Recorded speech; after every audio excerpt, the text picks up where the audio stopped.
Hi hello ನಮಸ್ಕಾರ ಎಲ್ಲರಿಗೂ. Welcome back to my ಚಾನಲ್ಗೆ ಎಲ್ಲರಿಗೂ ಸ್ವಾಗತ. ಇವತ್ತಿನ ಕ್ಲಾಸ್ ಬಂದು ಅಧ್ಯಾಯ 20 ಮಾನ್ಯಕೇಟದ ರಾಷ್ಟ್ರಕೂಟರು ಮತ್ತು ಕಲ್ಯಾಣ ಚಾಳುಕ್ಯರ ಬಗ್ಗೆ ನೋಡ್ತಾ ಹೋಗೋಣ. ಓಕೆ, ಕ್ಲಾಸ್ ಸ್ಟಾರ್ಟ್ ಮಾಡೋಣ ಬನ್ನಿ. ರಾಷ್ಟ್ರಕೂಟರ ಬಗ್ಗೆ ನೋಡ್ತಾ ಹೋಗೋಣ. ರಾಷ್ಟ್ರಕೂಟರು 753ರಿಂದ 973ರವರೆಗೂ ಆಳ್ವಿಕೆಯನ್ನು ಮಾಡ್ತಾ ಇರ್ತಾರೆ. ರಾಷ್ಟ್ರಕೂಟರು ಕನ್ನಡಿಗರಾಗಿದ್ದಾರೆ. ಪ್ರಾರಂಭದಲ್ಲಿ ಚಾಳುಕ್ಯರ ಸಾಮಂತರಾಗಿರ್ತಾರೆ. ಇವರು ಪ್ರಾರಂಭದಲ್ಲಿ ಚಾಳುಕ್ಯರ ಸಾಮಂತರಾಗಿದ್ದು ಆನಂತರ ಸ್ವತಂತ್ರರಾಗಿ ದಕ್ಷಿಣದಲ್ಲಿ ವಿಸ್ತಾರವಾದ ಸಾಮ್ರಾಜ್ಯದ ಒಡೆಯರಾಗಿ ಇವರು ಪ್ರಸಿದ್ಧಿಯನ್ನು ಪಡಿತಾರೆ. ಕನ್ನಡ ನಾಡಿನ ಇತಿಹಾಸದಲ್ಲಿ ರಾಷ್ಟ್ರಕೂಟರ ಯುಗವು ಪ್ರಮುಖವಾದುದಾಗಿದೆ. ಕರ್ನಾಟಕ ಸಾಮ್ರಾಜ್ಯದ ವೈಭವವನ್ನು ಉತ್ತುಂಗ ಕೊಯ್ದ ಕೀರ್ತಿಯು ಇವರಿಗೆ ಸಲ್ಲುತ್ತದೆ. ಅಂದರೆ ಕರ್ನಾಟಕ ಸಾಮ್ರಾಜ್ಯದ ವೈಭವಕ್ಕೆ ಇವರು ಕಾರಣರಾಗ್ತಾರೆ. ಉತ್ತರದ ನರ್ಮದಾ ನದಿಯಿಂದ ದಕ್ಷಿಣದ ಕಾವೇರಿ ನದಿಯವರೆಗೆ ಇವರು ಸಾಮ್ರಾಜ್ಯ ಹರಡಿತ್ತು. ಎಲ್ಲೋರದ ಕೈಲಾಸನಾಥ ದೇವಾಲಯ, ಕನ್ನಡದ ಮೊದಲ ಗ್ರಂಥವಾದ ಕವಿರಾಜ ಮಾರ್ಗ ಇವೆಲ್ಲವೂ ಇವರನ್ನು ಅಜರಾಮರರನ್ನಾಗಿ ಮಾಡಿಸಿದೆ. ಎಲ್ಲೋರದಲ್ಲಿರತಕ್ಕಂಥ ಕೈಲಾಸನಾಥ ದೇವಾಲಯ ಇವರನ್ನು ಇನ್ನೂ ಸಹ ಜೀವಂತಿಕೆಯಾಗಿ ಇರಿಸಿದೆ. ಯಾಕಂದರೆ ಈ ಕೈಲಾಸನಾಥ ದೇವಾಲಯ ಅಷ್ಟು ಸುಂದರವಾಗಿದೆ. ಹಾಗೆಯೇ ಕನ್ನಡದ ಮೊದಲ ಗ್ರಂಥ ಯಾವುದು? ಕವಿರಾಜ ಮಾರ್ಗ ಕೂಡ ಇವರ ಕಾಲದಲ್ಲಿ ರಚನೆಯಾಗಿದೆ. ಓಕೆ, ನೆಕ್ಸ್ಟು ದಂತಿದುರ್ಗನಿಂದ ಪ್ರಾರಂಭವಾದ ಸಾಮ್ರಾಜ್ಯ ಕೃಷ್ಣ, ಇಮ್ಮಡಿ ಗೋವಿಂದ, ಧ್ರುವ, ಮುಮ್ಮಡಿ ಗೋವಿಂದ, ಅಮೋಘ ವರ್ಷ ಮುಂತಾದವರಿಂದ ಮುಂದುವರಿಯುತ್ತೆ. ಈ ರಾಷ್ಟ್ರಕೂಟರ ವಂಶದ ಸ್ಥಾಪಕ ಯಾರು? ದಂತಿದುರ್ಗ ಅನ್ನೋದು ನೆನಪಲ್ಲಿರಲಿ. ಓಕೆ,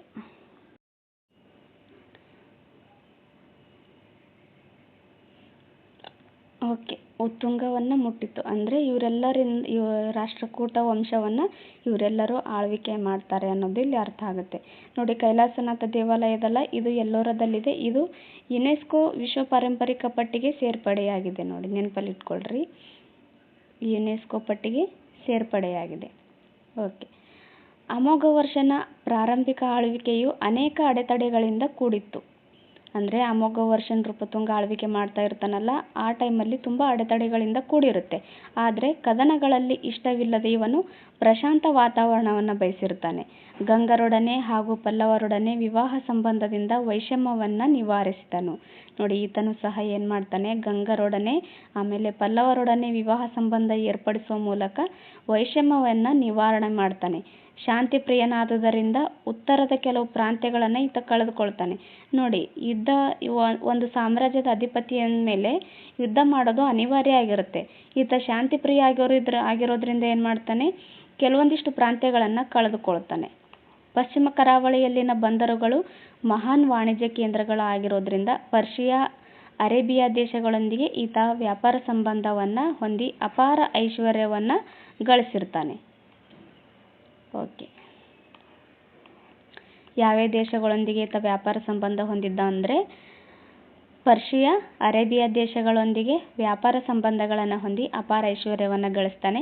ಅನೇಕ ಪ್ರವಾಸಿಗರು, ವರ್ತಕರು ಅಂದಿನ ರಾಜರುಗಳ ಆಸ್ಥಾನಕ್ಕೆ ಭೇಟಿ ನೀಡ್ತಾ ಇದ್ರು. ಅವರಲ್ಲಿ ಪ್ರಮುಖನಾದವನಂದರೆ ಅರಬ್ ಯಾತ್ರಿಕ ಸುಲೈಮಾನ್. ಈ ಅಮೋಘ ವರ್ಷ ನೃಪತುಂಗನ ಆಸ್ಥಾನಕ್ಕೆ ಯಾರು ಬರ್ತಾರೆ? ಅರಬ್ ಪ್ರವಾಸಿಗ ಸುಲೈಮಾನ್ ಬರ್ತಾನೆ. ಅಮೋಘ ವರ್ಷನನ್ನು ಕುರಿತು ಜಗತ್ತಿನ 4 ಪ್ರಬಲ ಚಕ್ರವರ್ತಿಗಳಲ್ಲಿ ಈತನೂ ಕೂಡ ಒಬ್ಬನು ಅಂತ ಈತ ಬಣ್ಣಿಸ್ತಾನೆ. ನೋಡಿ, ಅರಬ್ ಯಾತ್ರಿಕ ಸುಲೈಮಾನ್ ಈ ಅಮೋಘ ವರ್ಷ ನೃಪತುಂಗನ ಬಗ್ಗೆ ಏನು ಹೇಳ್ತಾನಂದರೆ, ಜಗತ್ತಿನಲ್ಲಿ 4 ಪ್ರಬಲ ಚಕ್ರವರ್ತಿಗಳಿದ್ದಾರೆ, ಅದರಲ್ಲಿ ಈ ಅಮೋಘ ವರ್ಷನೂ ಕೂಡ ಒಬ್ಬನು ಅಂತ ಈತ ಹೇಳಿದ್ದಾನೆ. ಅಮೋಘ ವರ್ಷನು ಶೂರನೂ ಹಾಗೂ ಶಾಂತಿಪ್ರಿಯನೂ ಆಗಿರ್ತಾನೆ. ಎಲ್ಲ ಧರ್ಮಗಳಿಗೆ ಪ್ರೋತ್ಸಾಹವನ್ನು ನೀಡ್ತಾ ಇರ್ತಾನೆ. ಇವನ ನಂತರ ಇಮ್ಮಡಿ ಕೃಷ್ಣ, ಮುಮ್ಮಡಿ ಕೃಷ್ಣ ಆಳ್ವಿಕೆಯನ್ನು ನಡೆಸ್ತಾರೆ.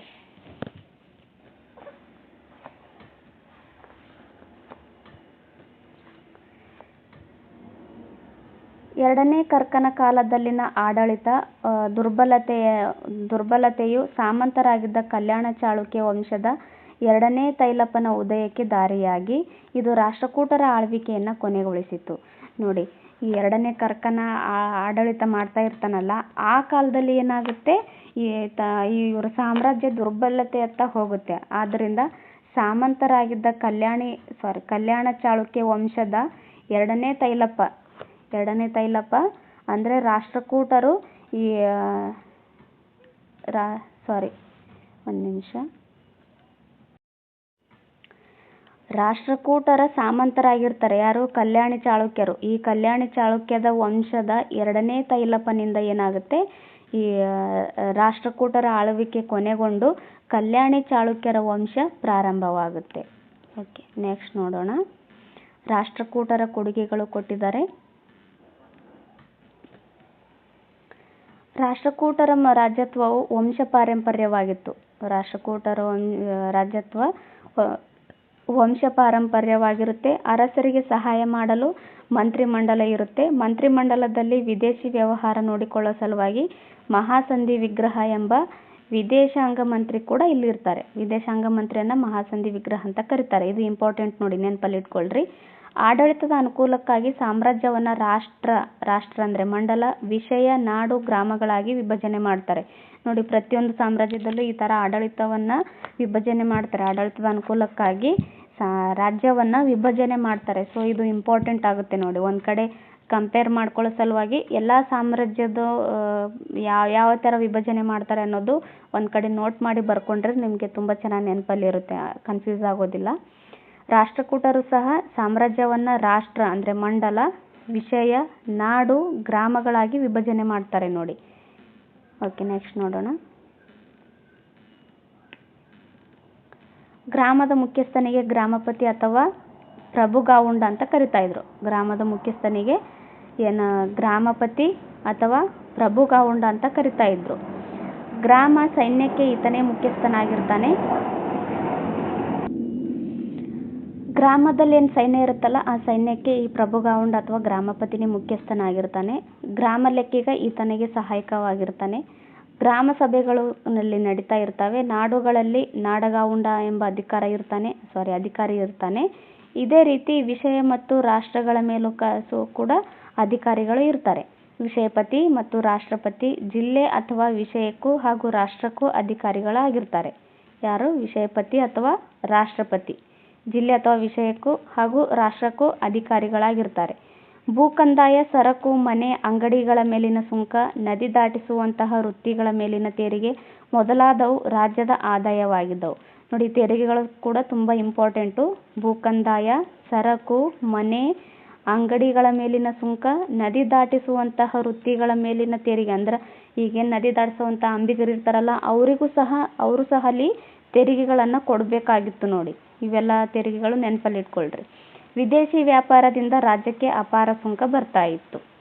ಓಕೆ ನೋಡಿ, ಇಲ್ಲಿ ಇನ್ನೊಂದು ಹೇಳಬೇಕು. ಇಲ್ಲಿ ಏನು ವಿಷಯಪತಿ ಅಂತಿದ್ದಾರಲ್ಲ, ವಿಷಯ ಅಂತಂದರೆ ಜಿಲ್ಲೆ ಅನ್ನೋದು ಅರ್ಥ ಆಗುತ್ತೆ ನೋಡಿ, ಇಲ್ಲಿ ಕೊಟ್ಟಿದ್ದಾರೆ. ವಿಷಯಪತಿ ಜಿಲ್ಲೆ ಅಥವಾ ವಿಷಯಕ್ಕೂ, ರಾಷ್ಟ್ರಪತಿ ರಾಷ್ಟ್ರಕ್ಕೂ ಅಧಿಕಾರಿಯಾಗಿರ್ತಾರೆ. ವಿಷಯ ಅಂದರೆ ಜಿಲ್ಲೆ ಅನ್ನೋದು ಅರ್ಥ ಆಗುತ್ತೆ ನೋಡಿ. ಓಕೆ, ನೆಕ್ಸ್ಟ್ ನೋಡೋಣ. ನಾಡೋಜ ಪಂಪ ಬರ್ತಾರೆ. ಪಂಪರ ಬಗ್ಗೆ ನೋಡೋಣ. ರಾಷ್ಟ್ರಕೂಟರ ಕಾಲದಲ್ಲಿ ರಾಜರು ಕನ್ನಡ ಮತ್ತು ಸಂಸ್ಕೃತ ಎರಡಕ್ಕೂ ಸಹ ಪ್ರೋತ್ಸಾಹವನ್ನು ನೀಡ್ತಾರೆ. ಸಂಸ್ಕೃತದಲ್ಲಿ ಅತ್ಯುತ್ತಮ ಗ್ರಂಥಗಳು ರಚನೆಯಾಗ್ತವೆ. ತ್ರಿವಿಕ್ರಮನು ನಳಚಂಪು ಎಂಬ ಪ್ರಥಮ ಚಂಪು ಕೃತಿಯನ್ನು ರಚಿಸಿದನು ನೋಡಿ. ಸಂಸ್ಕೃತ ಸಾಹಿತ್ಯದಲ್ಲಿ ಪ್ರಥಮ ಚಂಪು ಕೃತಿ ಯಾರು ಬರೆದ್ರು ಅಂತ ಕೇಳಿದ್ದಾರೆ ಹಿಂದೆ ಎಕ್ಸಾಮ್ಗಳಲ್ಲಿ. ತ್ರಿವಿಕ್ರಮ ಬರೀತಾನೆ, ಅದು ಯಾವುದು ಅಂತ ಕೇಳಿದಾಗ ನಳಚಂಪು ಅನ್ನೋದು ನೆನಪಲ್ಲಿರಲಿ. ಹಾಲಾಯುಧನು ಕವಿರಹಸ್ಯವನ್ನು ಬರೀತಾನೆ. ಜೀನಸೇನ ಗಣಿತಜ್ಞ ಮಹಾವೀರಾಚಾರ್ಯ, ವ್ಯಾಕರಣ ಶಸ್ತ್ರಜ್ಞನಾದ ಶಕಟಾಯನ, ಗುಣಭದ್ರ ವೀರಸೇನ ಅಮೋಘವರ್ಷನ ಆಸ್ಥಾನದಲ್ಲಿ ಇರ್ತಾರೆ ನೋಡಿ. ಯಾರ್ಯಾರು ಇರ್ತಾರೆ ಅಮೋಘವರ್ಷನ ಆಸ್ಥಾನದಲ್ಲಿ ಅಂದರೆ ತ್ರಿವಿಕ್ರಮ ಇರ್ತಾನೆ, ಆಮೇಲೆ ಹಾಲಾಯುಧ ಇರ್ತಾನೆ, ನೆಕ್ಸ್ಟು ಜೀನಸೇನ ಗಣಿತಜ್ಞ ಮಹಾವೀರಾಚಾರ್ಯ, ಆಮೇಲೆ ವ್ಯಾಕರಣ ಶಾಸ್ತ್ರಜ್ಞನಾದ ಶಕಟಾಯನ, ಗುಣಭದ್ರ ವೀರಸೇನ ಇವರೆಲ್ಲರೂ ಅಮೋಘವರ್ಷನ ಕಾಲದಲ್ಲಿ ಇರ್ತಾರೆ. ಆದಿಕವಿ ಪಂಪನು ಆದಿಪುರಾಣ ವಿಕ್ರಮಾರ್ಜುನ ವಿಜಯವನ್ನು ಕನ್ನಡದಲ್ಲಿ ಬರೆದನು. ಆದಿಪುರಾಣ ಮತ್ತು ವಿಕ್ರಮಾರ್ಜುನ ವಿಜಯ ಇವೆರಡು ಆದಿಕವಿ ಪಂಪನು ಬರೆದಿರ್ತಕ್ಕಂಥ ಕೃತಿಗಳಾಗಿದ್ದಾವೆ. ಇವು ಕನ್ನಡದಲ್ಲಿ ಬರೆದಿದ್ದಾರೆ. ಕವಿ ಚಕ್ರವರ್ತಿ ಪೊನ್ನನು ಶಾಂತಿ ಪುರಾಣವನ್ನು ಬರೀತಾರೆ. ಅಮೋಘವರ್ಷನ ಆಸ್ಥಾನದಲ್ಲಿದ್ದ ಶ್ರೀವಿಜಯ ಕವಿರಾಜ ಮಾರ್ಗವನ್ನು ಬರೀತಾರೆ. ಶ್ರೀವಿಜಯ ಯಾರ ಆಸ್ಥಾನದಲ್ಲಿರ್ತಾನೆ? ಅಮೋಘವರ್ಷನ ಆಸ್ಥಾನದಲ್ಲಿ. ಈತ ಕವಿರಾಜ ಮಾರ್ಗವನ್ನು ಬರೀತಾರೆ. ಈ ಕವಿರಾಜ ಮಾರ್ಗದಲ್ಲಿ ಏನಾಗುತ್ತೆ, ಕನ್ನಡ ನಾಡು ಕಾವೇರಿಯಿಂದ ಗೋದಾವರಿವರೆಗೆ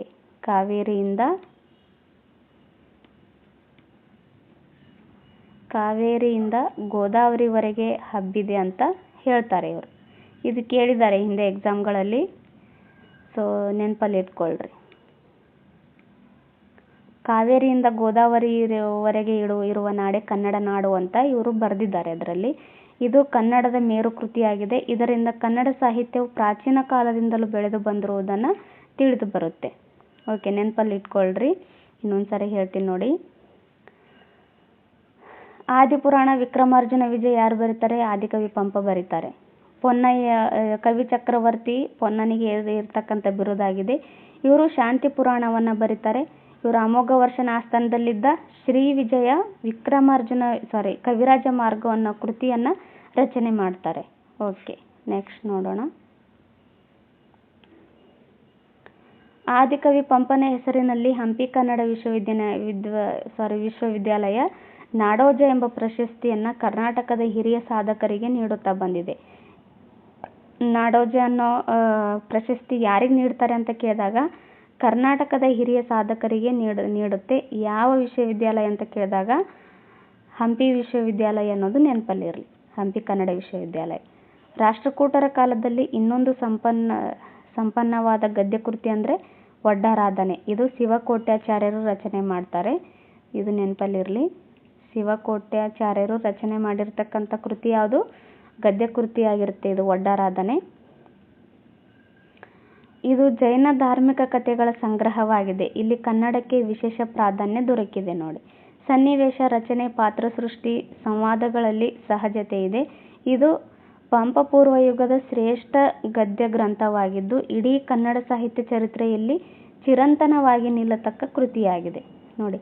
ಪಂಪ ಪೂರ್ವ ಯುಗದಲ್ಲೇ ಈ ಕೃತಿ ರಚನೆಯಾಗಿದೆ ಅನ್ನೋದು ಇಲ್ಲಿ ಕೊಟ್ಟಿದ್ದಾರೆ. ಇಡೀ ಕನ್ನಡ ಸಾಹಿತ್ಯ ಚರಿತ್ರೆಯಲ್ಲಿ ಚಿರಂತನವಾಗಿ ನಿಲ್ತಕ್ಕಂಥ ಕೃತಿ ಇದಾಗಿದೆ ಒಡ್ಡಾರಾಧನೆ.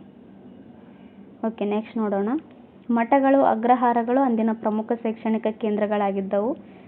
ರಾಷ್ಟ್ರಕೂಟರ ಕಾಲದಲ್ಲಿ ಮಠಗಳು, ಅಗ್ರಹಾರಗಳು ಪ್ರಮುಖ ಶೈಕ್ಷಣಿಕ ಕೇಂದ್ರಗಳಾಗಿರ್ತವೆ. ಸಂಸ್ಕೃತ, ವೇದ, ಜ್ಯೋತಿಷ್ಯ, ತರ್ಕಶಾಸ್ತ್ರ, ಪುರಾಣ ಮುಂತಾದ ವಿಷಯಗಳಲ್ಲಿ ಶಿಕ್ಷಣ ನೀಡ್ತಾ ಇದ್ರು.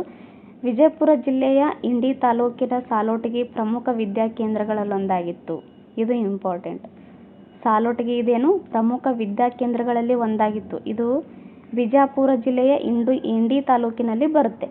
ರಾಷ್ಟ್ರಕೂಟ ಅರಸರು ಶಿವ ಮತ್ತು ವಿಷ್ಣುವಿನ ಆರಾಧಕರಾಗಿದ್ದರು.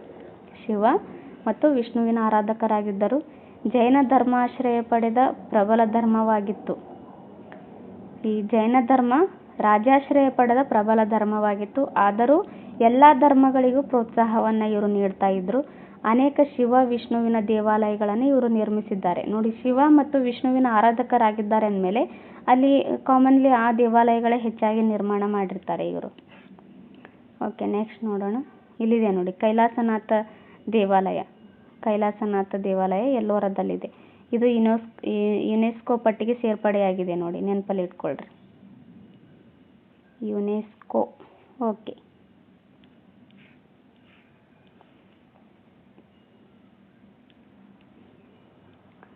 ರಾಷ್ಟ್ರಕೂಟ ಅರಸರು ಕಲಾಪೋಷಕರಾಗಿದ್ದು ಎಲ್ಲೋರ ಮತ್ತು ಎಲಿಫೆಂಟಾಗಳಲ್ಲಿ ಕಲ್ಲಿನಲ್ಲಿ ಕೊರೆದು ಮಾಡಿರುವ ದೇವಾಲಯಗಳು ಭಾರತೀಯ ಕಲೆಗೆ ಇವರು ನೀಡಿರ್ತಕ್ಕಂಥ ಮಹಾನ್ ಕಾಣಿಕೆಗಳಾಗಿದ್ದಾವೆ ನೋಡಿ. ಯಾವ ಎಲ್ಲೋರ ಮತ್ತು ಎಲಿಫೆಂಟಾಗಳಲ್ಲಿ ಇವರು ಕಲ್ಲಿನಲ್ಲಿ ಕೆತ್ತಿ ಮಾಡಿರ್ತಕ್ಕಂಥ ದೇವಾಲಯಗಳು ಇದ್ದಾವೆ. 1ನೇ ಕೃಷ್ಣನು ಕಟ್ಟಿಸಿದ ಎಲ್ಲೋರ ಕೈಲಾಸನಾಥ ಮಂದಿರವು ಏಕಶಿಲೆಯ ಅದ್ಭುತ ರಚನೆಯಾಗಿದೆ ನೋಡಿ. ಕೈಲಾಸನಾಥ ದೇವಾಲಯ ಇದ್ದಲ್ಲ, ಅದು ಏಕಶಿಲೆಯಲ್ಲಿ ರಚನೆ ಮಾಡಿರ್ತಕ್ಕಂಥ ದೇವಾಲಯವಾಗಿದೆ. ಇದು ರಚನೆ ಮಾಡಿದವರು ಯಾರು? 1ನೇ ಕೃಷ್ಣ ಅನ್ನೋದು ನೆನಪಲ್ಲಿ ಇಟ್ಕೊಳ್ರಿ, ಯಾಕಂದರೆ ಕೇಳಿದ್ದಾರೆ ಹಿಂದೆ ಎಕ್ಸಾಮ್ಗಳಲ್ಲಿ. ಇದು ಎಲ್ಲೋರದಲ್ಲಿದೆ. ಇದು 100 ಅಡಿ ಎತ್ತರ ಇದ್ದು 270 ಅಡಿ ಉದ್ದ ಇದೆ ಹಾಗೂ 154 ಅಡಿ ಅಂಗುಲದಲ್ಲಿ ಇದೆ ನೋಡಿ. ಅಗಲ ಅಂತ ಬಂದರೆ 154 ಅಡಿ, ಎತ್ತರ ಅಂತ ಬಂದಾಗ 100 ಅಡಿ, ಉದ್ದ ಅಂತ ಬಂದಾಗ 276 ಅಡಿ. ಬೃಹತ್ ಬಂಡೆಯನ್ನು ಕೊರೆದು ಇದು ಕಟ್ಟಲಾಗಿದೆ. ಅಲ್ಲಿಯೇ ಪ್ರಸಿದ್ಧ ದಶಾವತಾರ ಗುಹಾಲಯ ಕೂಡ ಇದೆ. ದಶಾವತಾರ ಗುಹಾಲಯ ಮುಂಬೈ ಬಳಿಯ ಎಲಿಫೆಂಟಾದ ಗುಹೆಗಳಲ್ಲಿಯ ಶಿಲ್ಪಕಲೆಯು ರಾಷ್ಟ್ರಕೂಟರ ಕಾಲದ ಶಿಲ್ಪಕಲೆಗೆ ಮುಕುಟಪ್ರಾಯವಾಗಿದೆ. ಮುಕುಟಪ್ರಾಯ ಅಂದ್ರೇನು? ಕಳಶ ಇಟ್ಟಂಗೆ ಆಗಿದೆ ಅನ್ನೋದು ಇದರ ಅರ್ಥ ಆಗುತ್ತೆ. ಯಾವುದು? ಮುಂಬೈ ಬಳಿ ಎಲಿಫೆಂಟಾದಲ್ಲಿ ಗುಹೆಗಳಿದಾವಲ್ಲ, ಅವು ರಾಷ್ಟ್ರಕೂಟರ ಶಿಲ್ಪಕಲೆಗೆ ಒಂದು ಕಳಶ ಇಟ್ಟಂಗಾಗಿದೆ ಅಂತ ಇಲ್ಲಿ ಹೇಳಿದ್ದಾರೆ. ಅರ್ಧನಾರೀಶ್ವರ ಮಹೇಶಮೂರ್ತಿ ಅಂದರೆ ತ್ರಿಮುಖವುಳ್ಳಿರ್ತಕ್ಕಂಥ ಮಹೇಶಮೂರ್ತಿ ವಿಗ್ರಹಗಳನ್ನು ಸೊಗಸಾಗಿ ಇಲ್ಲಿ ಕೆತ್ತನೆ ಮಾಡಲಾಗಿದೆ. ರಾಯಚೂರು ಜಿಲ್ಲೆ ಶಿರವಾಳದಲ್ಲಿ ಇವರ ಕಾಲದ ದೇವಾಲಯಗಳಿದ್ದಾವೆ. ರಾಯಚೂರು ಜಿಲ್ಲೆಯ ಶಿರವಾಳದಲ್ಲಿ ಪಟ್ಟದಕಲ್ಲಿನಲ್ಲಿ ಸುಂದರ ಜಿನ ದೇವಾಲಯ ಕೂಡ ಇವರ ರಚನೆಯಾಗಿದೆ. ನೋಡಿ ಎಷ್ಟೆಲ್ಲ ಇವರು ದೇವಾಲಯಗಳನ್ನು ನಿರ್ಮಾಣ ಮಾಡಿದ್ದಾರೆ ನೋಡಿ. ಓಕೆ, ಇದಿಷ್ಟು ರಾಷ್ಟ್ರಕೂಟರ ಬಗ್ಗೆ ಆಯಿತು. ಈಗ ನೆಕ್ಸ್ಟು ಕಲ್ಯಾಣ ಚಾಳುಕ್ಯರ ಬಗ್ಗೆ ನೋಡ್ತಾ ಹೋಗೋಣ. ಓಕೆ, ಕಲ್ಯಾಣಿ ಚಾಳುಕ್ಯರು 973ರಿಂದ 1189ರವರೆಗೂ ಇವರು ಆಳ್ವಿಕೆಯನ್ನು ಮಾಡ್ತಾರೆ. ಕಲ್ಯಾಣದ ಚಾಳುಕ್ಯರ ಕಾಲವು ಭಾರತದ ಚರಿತ್ರೆಯಲ್ಲಿಯೇ ಗೌರವಯುತವಾದ ಸ್ಥಾನವನ್ನು ಪಡೆದಿದೆ. ಇವರು ಕಲೆ, ಸಾಹಿತ್ಯ, ಶಿಕ್ಷಣಗಳಿಗೆ ವಿಶೇಷ ಪ್ರೋತ್ಸಾಹವನ್ನು ನೀಡ್ತಾರೆ. ಹಾಗೆ ಕನ್ನಡ ಮತ್ತು ಸಂಸ್ಕೃತ ಭಾಷೆಗಳ ಬೆಳವಣಿಗೆಗೆ ವಿಶೇಷ ಪ್ರೋತ್ಸಾಹ ಕೂಡ ನೀಡ್ತಾರೆ. ಕನ್ನಡ ಮತ್ತು ಸಾಹಿತ್ಯ ಭಾಷೆಗಳ ಬೆಳವಣಿಗೆಗೆ. ಓಕೆ, ಪ್ರಸಿದ್ಧ ಕನ್ನಡ ಕವಿಗಳಾದ ದುರ್ಗಸಿಂಹ, ರನ್ನ, ನಾಗಚಂದ್ರ ಮುಂತಾದವರಿಗೆ ಇವರು ಆಶ್ರಯವನ್ನು ನೀಡ್ತಾರೆ. ಇದೇ ಕಾಲದಲ್ಲಿ ಬೆಳಕಿಗೆ ಬಂದದ್ದು ವಚನ ಸಾಹಿತ್ಯ. ಅಂದರೆ ಕಲ್ಯಾಣ ಚಾಳುಕ್ಯರ ಕಾಲದಲ್ಲೇ ವಚನ ಸಾಹಿತ್ಯ ಬೆಳಕಿಗೆ ಬರುತ್ತೆ ಅನ್ನೋದು ಇಲ್ಲಿ ಕೊಟ್ಟಿದ್ದಾರೆ.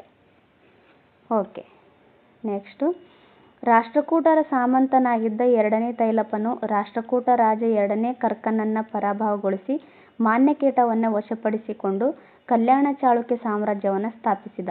ನೋಡಿ, ಇವರು ಕಲ್ಯಾಣ ಚಾಳುಕ್ಯರು ಮೂಲತಃ ರಾಷ್ಟ್ರಕೂಟರ ಸಾಮಂತರಾಗಿರ್ತಾರೆ. ರಾಷ್ಟ್ರಕೂಟರಲ್ಲಿ 2ನೇ ಕರ್ಕ ಇರ್ತಾನಲ್ಲ, ಈತನ ಕಾಲದಲ್ಲಿ 2ನೇ ತೈಲಪ ಏನು ಮಾಡ್ತಾನೆ, ಆತನಿಗೆ ಸೋಲಿಸಿ ಮಾನ್ಯಕೇಟವನ್ನು ವಶಪಡಿಸ್ಕೊತಾನೆ. ಈ ಮೂಲಕ ರಾಷ್ಟ್ರಕೂಟರ ಸಾಮ್ರಾಜ್ಯ ಅವನತಿಯಾಗಿ ಕಲ್ಯಾಣ ಚಾಳುಕ್ಯರು ಸಾಮ್ರಾಜ್ಯ ಸ್ಥಾಪನೆಯಾಗುತ್ತೆ. ಈ ಸಾಮ್ರಾಜ್ಯ ಸ್ಥಾಪನೆ ಮಾಡಿದವರು ಯಾರು? 2ನೇ ತೈಲಪ ಅನ್ನೋದು ನೆನಪಲ್ಲಿರಲಿ. ಸುಮಾರು 24 ವರ್ಷಗಳ ಕಾಲ ಆಡಳಿತ ನಡೆಸ್ತಾನೆ ಈ 2ನೇ ತೈಲಪ.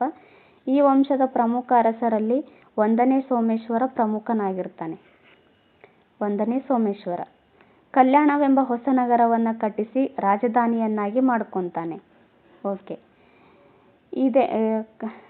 1ನೇ ಸೋಮೇಶ್ವರ ಕಲ್ಯಾಣ ಎಂಬ ನಗರವನ್ನು ಕಟ್ಟಿಸ್ತಾನೆ ಅನ್ನೋದು ನೆನಪಲ್ಲಿರಲಿ. ಇದೇ ಬೀದರ್ ಜಿಲ್ಲೆಯ ಬಸವ ಕಲ್ಯಾಣ ಆಗಿದೆ. ಈತನು ಅನೇಕ ಯುದ್ಧಗಳನ್ನು ಮಾಡಬೇಕಾಗಿ ಬಂದರೂ ಸಾಮ್ರಾಜ್ಯವು ಗಾತ್ರದಲ್ಲಿ ಕುಂದದಂತೆ ನೋಡಿಕೊಳ್ತಾನೆ. ಚೋಳರ ರಾಜಾಧಿರಾಜನನ್ನು ಕೊಪ್ಪಂ ಎಂಬಲ್ಲಿ ಸೋಲಿಸ್ತಾನೆ. ಯಾರು? 1ನೇ ಸೋಮೇಶ್ವರ ಚೋಳರ ರಾಜಾಧಿರಾಜನನ್ನು ಕೊಪ್ಪಂ ಎಂಬ ಸ್ಥಳದಲ್ಲಿ ಸೋಲಿಸ್ತಾನೆ. ನೆಕ್ಸ್ಟು 1076ರಲ್ಲಿ 1ನೇ ಸೋಮೇಶ್ವರನ ಮಗನಾದ 6ನೇ ವಿಕ್ರಮಾದಿತ್ಯನು ಈ ವಂಶದ ಶ್ರೇಷ್ಠನಾದ ಅರಸನಾಗಿರ್ತಾನೆ. ಯಾರು? 6ನೇ ವಿಕ್ರಮಾದಿತ್ಯ ಈ ಕಲ್ಯಾಣಿ ಚಾಳುಕ್ಯರ ಶ್ರೇಷ್ಠ ಅರಸನಾಗಿರ್ತಾನೆ. ಈತ 1076ರಲ್ಲಿ ಅಧಿಕಾರಕ್ಕೆ ಬರ್ತಾನೆ. ಅಸಾಧಾರಣ ವೀರ, ಉತ್ತಮ ಆಡಳಿತಗಾರ ಆಗಿದ್ದ ಇವನು 1076ರಲ್ಲಿ ಚಾಳುಕ್ಯ ವಿಕ್ರಮ ಶಕೆಯನ್ನು ಆರಂಭ ಮಾಡ್ತಾನೆ. ಎಷ್ಟರಲ್ಲಿ?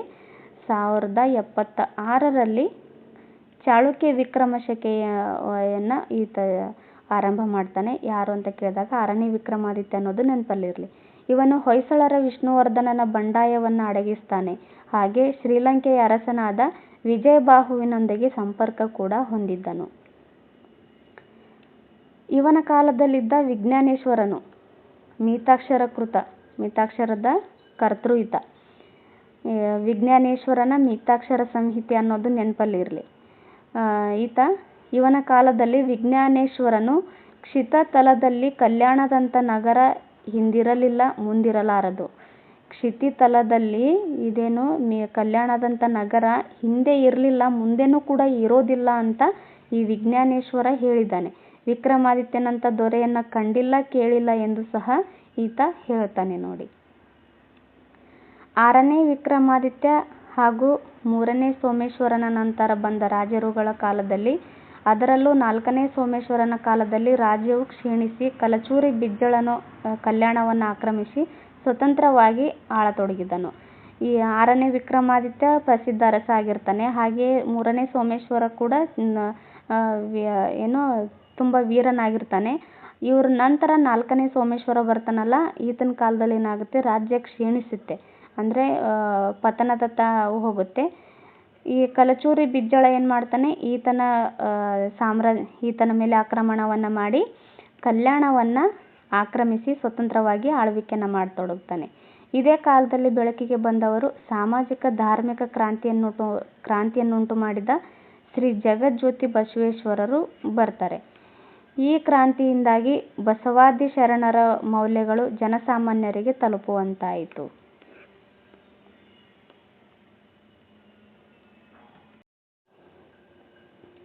ಬಸವೇಶ್ವರರು ಮೃದುವಾದ ಉಪದೇಶ, ಕಟುವಾದ ವಿಡಂಬನೆ ಅಂದರೆ ಟೀಕೆ, ಉಗ್ರವಾದ ಎಚ್ಚರಿಕೆ ಎಂಬ 3 ಪ್ರಕಾರಗಳಲ್ಲಿ ಉಪದೇಶವನ್ನು ಮಾಡಿದರು.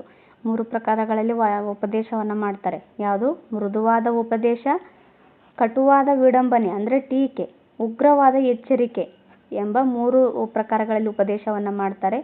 ಶಿವನಲ್ಲಿ ಅನನ್ಯ ಭಕ್ತಿಯಿಂದ ಶರಣು ಹೋಗುವುದೆಂದು ಮುಕ್ತಿಗೆ ಮಾರ್ಗ ಎಂದು ಈತ ಬೋಧನೆ ಮಾಡ್ತಾನೆ. ಅಲ್ಲದೆ ಅವರು ಕಾಯಕವೇ ಕೈಲಾಸ ಎಂದು ಕೂಡ ಸಾರ್ತಾರೆ. ಅನುಭವ ಮಂಟಪವನ್ನು 1162ರಲ್ಲಿ ಸ್ಥಾಪಿಸಿದರು. ಇದು ಕೇಳಿದ್ರು ನೋಡಿ, ಅನುಭವ ಮಂಟಪವನ್ನು ಎಷ್ಟರಲ್ಲಿ ಸ್ಥಾಪನೆ ಮಾಡ್ತಾರೆ ಅಂತ? 1162ರಲ್ಲಿ ಸ್ಥಾಪನೆ ಮಾಡ್ತಾರೆ. ಮಾತನಾಡು ತಿಳಿಗನ್ನಡದಲ್ಲಿ ವಚನಗಳನ್ನು ರಚಿಸಿ ಜನರ ಮನಸ್ಸಿಗೆ ನಾಟುವಂತೆ ಮಾಡಿದರು.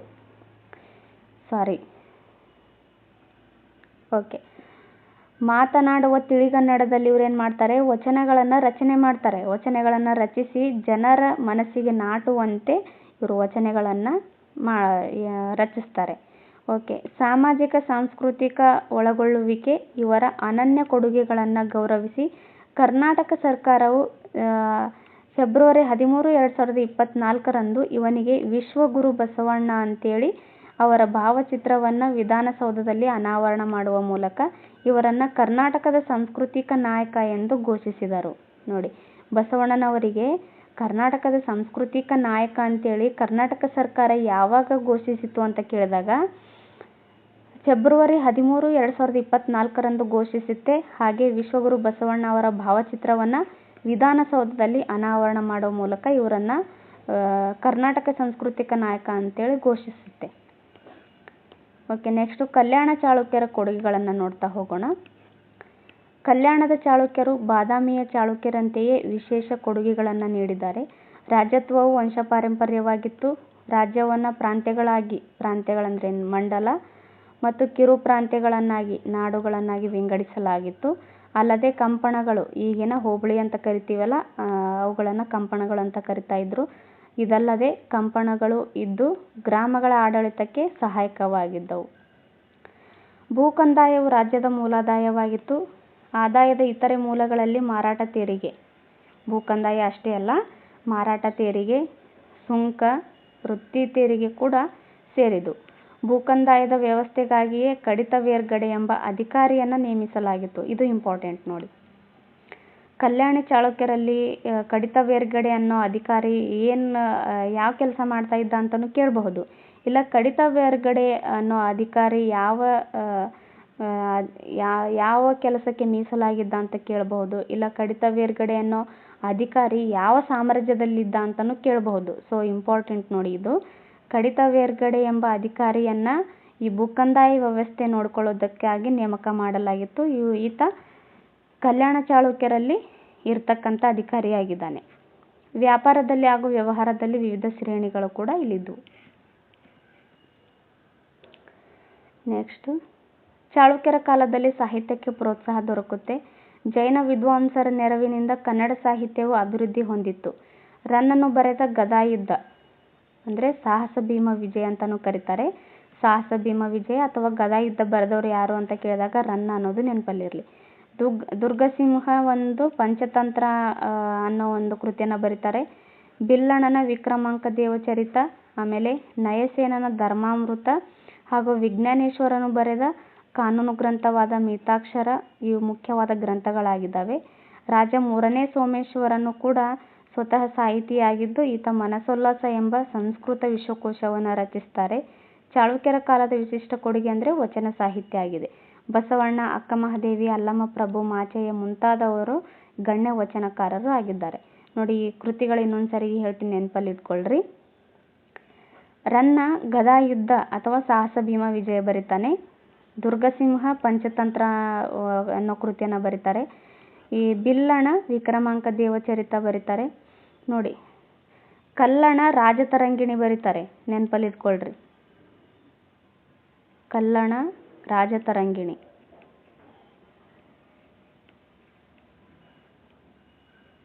ಕಲ್ಲಣನ ರಾಜತರಂಗಿಣಿ, ಬಿಲ್ಲಣನ ವಿಕ್ರಮಾಂಕ ದೇವಚರಿತ, ನಯಸೇನನ ಧರ್ಮಾಮೃತ, ವಿಜ್ಞಾನೇಶ್ವರನು ಮಿತಾಕ್ಷರ ಸಂಹಿತೆ ಅನ್ನೋ ಒಂದು ಕಾನೂನು ಗ್ರಂಥ ಬರೀತಾರೆ. ಹಾಗೆ ಸ್ವತಃ ರಾಜ್ಯ ಆಗಿರ್ತಕ್ಕಂಥ ಮೂರನೇ ಸೋಮೇಶ್ವರ ಸ್ವತಃ ಸಾಹಿತಿಯಾಗಿದ್ದು ಈತ ಕೂಡ ಮನಸೋಲ್ಲಾಸ ಎಂಬ ಸಂಸ್ಕೃತ ವಿಶ್ವಕೋಶವನ್ನು ರಚನೆ ಮಾಡ್ತಾನೆ. ಇವುಗಳನ್ನೆಲ್ಲ ತುಂಬ ಚೆನ್ನಾಗಿ ನೆನಪಲ್ಲಿ ಇಟ್ಕೊಳ್ರಿ. ಇದು ಮಾತ್ರ ನೀವು ಮಸ್ಟ್ ಆ್ಯಂಡ್ ಶುಡ್ ನೆನಪಲ್ಲಿ ಇಟ್ಕೊಳ್ಳೇಬೇಕು, ಯಾಕಂದರೆ ಕನ್ಫ್ಯೂಸ್ ಮಾಡೋದಕ್ಕೆ ಕೊಡ್ತಾರೆ. ಕಲ್ಲಣನ ರಾಜತರಂಗಿಣಿ, ಬಿಲ್ಲಣನ ವಿಕ್ರಮಾಂಕ ದೇವಚರಿತೆ ಅನ್ನೋದು ನೆನಪಲ್ಲಿ ಇರಲಿ. ನೆಕ್ಸ್ಟು, ಗದ್ಯಾಣ, ಪಣ, ದಮ್ಮ, ಪೊನ್ನ, ಸುವರ್ಣ ಎಂಬ ನಾಣ್ಯಗಳನ್ನು ಟಂಕಿಸಲು ಲಕ್ಕುಂಡಿ ಹಾಗೂ ಸೂಡಿ ಎಂಬಲ್ಲಿ ಟಂಕಶಾಲೆಗಳನ್ನು ಇವರು ಸ್ಥಾಪಿಸಿದರು. ಇವು ನೆನಪಲ್ಲಿ ಇಟ್ಕೊಳ್ರಿ. ಕಲ್ಯಾಣಿ ಚಾಳುಕ್ಯರು ಲಕ್ಕುಂಡಿ ಹಾಗೂ ಸೂಡಿಗಳಲ್ಲಿ ಟಂಕಶಾಲೆಗಳನ್ನು ಹೊಂದಿದ್ರು. ಟಂಕಶಾಲೆಗಳಲ್ಲಿ ಗದ್ಯಾಣ, ಪಣ, ದಮ್ಮ, ಪೊನ್ನ ಮತ್ತು ಸುವರ್ಣ ಎಂಬ ನಾಣ್ಯಗಳನ್ನು ಇವರು ಟಂಕಿಸ್ತಾ ಇದ್ರು. ಹಾಗೆ ಇವೆಲ್ಲ ನಾಣ್ಯಗಳು ಸಹ ಆ ಸಾಮ್ರಾಜ್ಯದಲ್ಲಿ ಪ್ರಚಲಿತದಲ್ಲಿದ್ದವು ಅನ್ನೋದು ಸಹ ನೆನಪಲ್ಲಿ ಇಟ್ಕೊಳ್ರಿ. ಸಾಹಿತ್ಯಾಭಿಮಾನಿಗಳಾದ ಚಾಳುಕ್ಯರು ಕಲಾ ಆರಾಧಕರಾಗಿದ್ದರು. ಕಲೆಯ ಕ್ಷೇತ್ರದಲ್ಲಿ ನೀಡಿದ ಕೊಡುಗೆ ಅಪಾರವಾಗಿದೆ.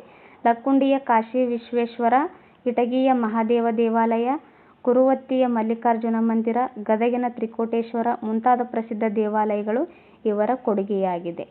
ಈ ವಂಶದ ಅರಸರು ನೂರಾರು ದೇವಾಲಯಗಳನ್ನು ನಿರ್ಮಿಸಿ ಕನ್ನಡ ನಾಡನ್ನು ಕಲೆಗಳ ಬೀಡನ್ನಾಗಿ ಪರಿವರ್ತಿಸುವಲ್ಲಿ ಅಮೂಲ್ಯ ಕೊಡುಗೆಯನ್ನು ನೀಡಿದ್ದಾರೆ.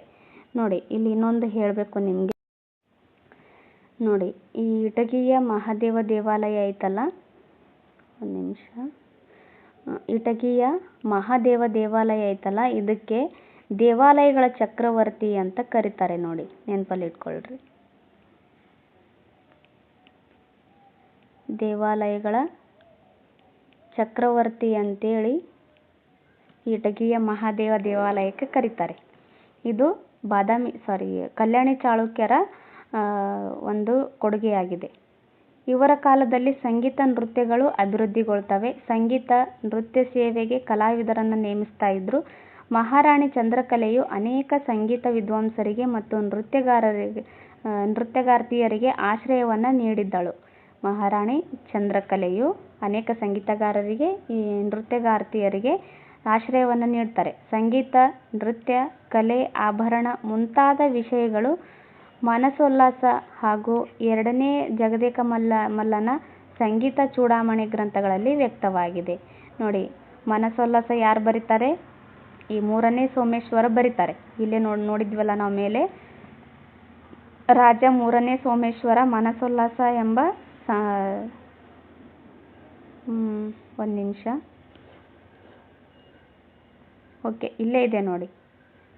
ಮೂರನೇ ಸೋಮೇಶ್ವರನು ಮನಸೋಲ್ಲಾಸ ಎಂಬ ಸಂಸ್ಕೃತ ವಿಶ್ವಕೋಶವನ್ನು ರಚಿಸ್ತಾನಲ್ಲ, ಇದರಲ್ಲಿ ಆಮೇಲೆ ಈ ಎರಡನೇ ಜಗದೇಕ ಮಲ್ಲನ ಸಂಗೀತ ಚೂಡಾಮಣಿ ಗ್ರಂಥಗಳಲ್ಲಿ ಈ ಸಂಗೀತ, ನೃತ್ಯ, ಕಲೆ, ಆಭರಣ ಮುಂತಾದ ವಿಷಯಗಳ ಬಗ್ಗೆ ಇಲ್ಲಿ ಈ ಗ್ರಂಥಗಳಲ್ಲಿ ಉಲ್ಲೇಖ ಮಾಡಿದ್ದಾರೆ. ಓಕೆ, ನೆಕ್ಸ್ಟ್ ನೋಡೋಣ. ಕಾಶಿ ವಿಶ್ವೇಶ್ವರ ದೇವಾಲಯ ನೋಡಿ, ಲಕ್ಕುಂಡಿಯಲ್ಲಿದೆ ಇದು. ನೋಡಿ, ಇಲ್ಲಿದೆ. ಓಕೆ, ನೆಕ್ಸ್ಟ್ ನೋಡೋಣ. ಓಕೆ, ಭಾಷಾಭ್ಯಾಸಗಳು ಬಂತು. ಕ್ವಶನ್ ಆನ್ಸರ್ ನೋಡ್ತಾ ಹೋಗೋಣ. ಬಿಟ್ಟ ಸ್ಥಳಗಳನ್ನು ತುಂಬೋಣ. ಫಸ್ಟ್ ಕ್ವಶನ್ ಬಂದು, ರಾಷ್ಟ್ರಕೂಟರ ವಂಶದ ಸ್ಥಾಪಕ ಯಾರು ಅಂತ ಕೇಳಿದ್ದಾರೆ. ಓಕೆ, ಬಿಟ್ಟ ಸ್ಥಳಗಳನ್ನು ತುಂಬೋಣ. ಫಸ್ಟ್ ಕ್ವಶನ್ ಬಂದು, ರಾಷ್ಟ್ರಕೂಟರ ವಂಶದ ಸ್ಥಾಪಕ ಯಾರು ಅಂತ ಕೇಳಿದ್ದಾರೆ. ಈ ರಾಷ್ಟ್ರಕೂಟರ ವಂಶದ ಸ್ಥಾಪಕ ದಂತಿದುರ್ಗ ಆಗಿದ್ದಾರೆ. ನೋಡಿ,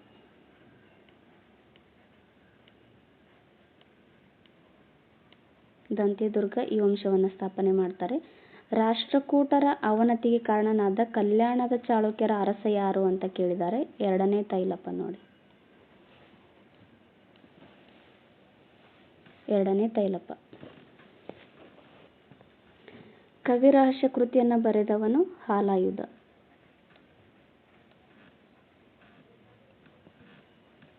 ಹಲಾಯುಧ. ಪೊನ್ನನು ರಚಿಸಿದ ಪ್ರಸಿದ್ಧ ಕಾವ್ಯ ಯಾವುದು? ಶಾಂತಿ ಪುರಾಣ.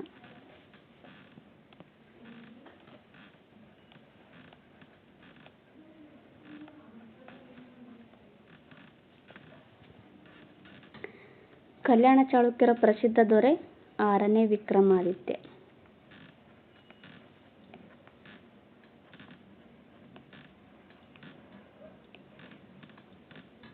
ಸಾಮಾಜಿಕ ಕ್ರಾಂತಿ ಹರಿಕಾರ ಎಂದು ಯಾರನ್ನು ಕರಿತಾ ಇದ್ರು? ಬಸವಣ್ಣನವರನ್ನ ಸಾಮಾಜಿಕ ಕ್ರಾಂತಿ ಹರಿಕಾರ ಅಂತ ಕರಿತಾ ಇದ್ರು ನೋಡಿ.